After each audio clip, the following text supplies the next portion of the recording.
So dear student, last class we have discussed about Wheatstone bridge and we have seen what are the conditions for Wheatstone bridge.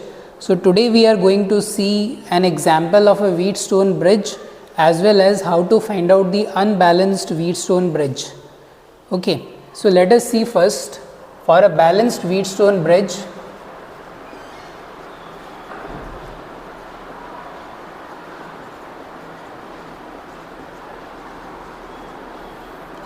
One example, for example, suppose this is 3 ohm,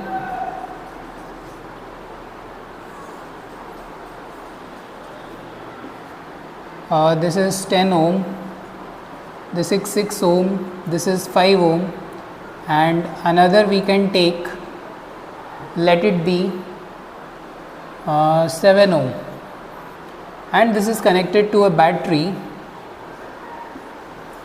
Now dear students, you can see this is a balanced Wheatstone bridge, 3 into 10 30, 6 5s are 30. So this condition is getting satisfied, that is 3 into 10 is equals to 6 into 5, which is 30 equals to 30. So we can directly say that it is a balanced Wheatstone bridge. So we can remove this 7 ohm. So let us remove this 7 ohm.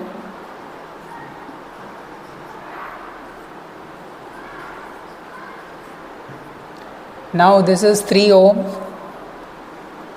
6 ohm, 5 ohm and 10 ohm. And we have to find out, our target was to find out R equivalent. So you can see these two are in series. These two are in series, so equivalent we will get 6 plus 3, 9 ohm and 5 plus 10, that is 15 ohm. So these two are in parallel, this is AB. So R equivalent, that is AB, we can get 15 into 9, R1 R2 by R1 plus R2, that is 15 plus 9. So we are getting 15 into 9 by 15 plus 9, that is 524. So after solving 8 3s are 24, 5 3s are 15, so it is 45 by 8. So we are getting 4.6 ohm. So this is the resistance across AB with a balanced Wheatstone bridge. Now let us see an example where we are having unbalanced Wheatstone bridge. So how to solve that?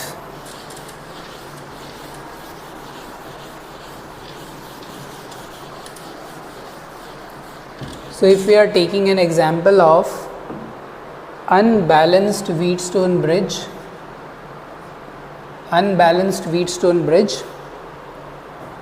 suppose this is 3 ohm, this is 6 ohm,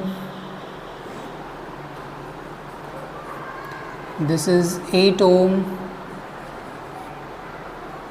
and let this be 5 ohm. With this we are having one more resistance, let it be 7 ohm. Now you can see this is an unbalanced Wheatstone bridge. How 5 3s are 15, 8 6 are 48. So 15 is not at all equal to 48. So obviously this is an unbalanced Wheatstone bridge. Here we cannot remove this 7 ohm resistance. So how to solve this type of circuit when we are having unbalanced Wheatstone bridge? So we will use a method. What we will do, we will take a 100 volt battery. Okay, let us take 100 volt battery and let I current flows through this 100 volt battery. So what we can write, R equivalent is nothing but V by I. So we can write it is V by I. So if you can get I, then you can easily get R. Okay, so our target at this point would be to get I. So what we can do, or how we can get the I, by applying KCL. Okay, we can use, or by apply KCL we can get I. So this is your 100 volt, let this be 0 volt. So after coming here from the battery positive side, this would be at 100 volt. Now let us consider this point as X and this point as Y. Okay, this point as X volt and this point as Y volt. Now we will write the KCL here.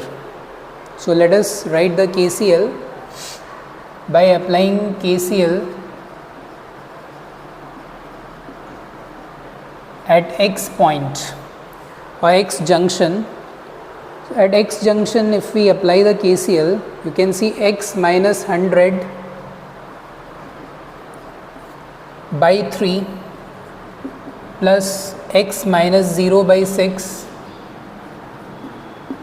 plus X minus Y by 7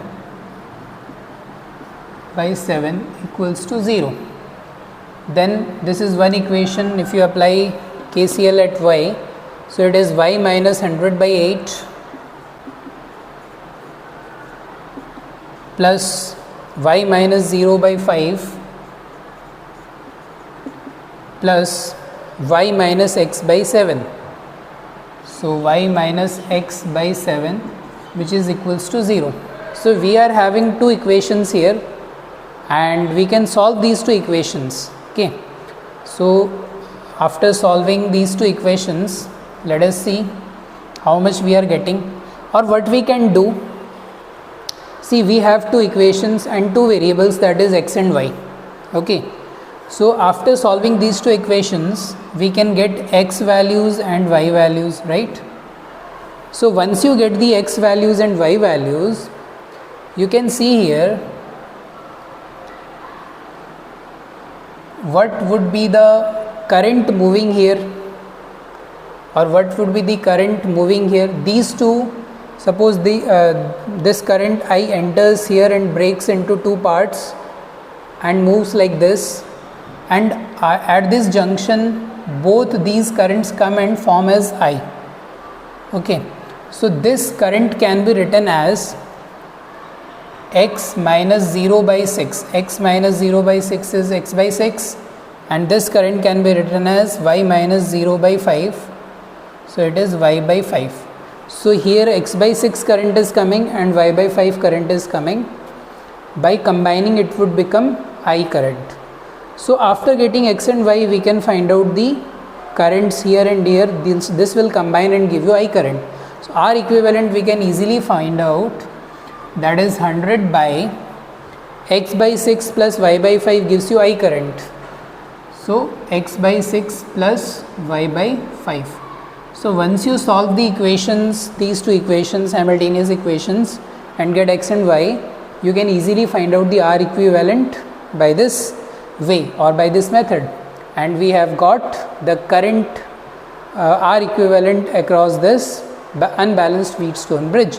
So this is a very good method to solve unbalanced Wheatstone bridge. There are different methods by which we can solve it. Thank you.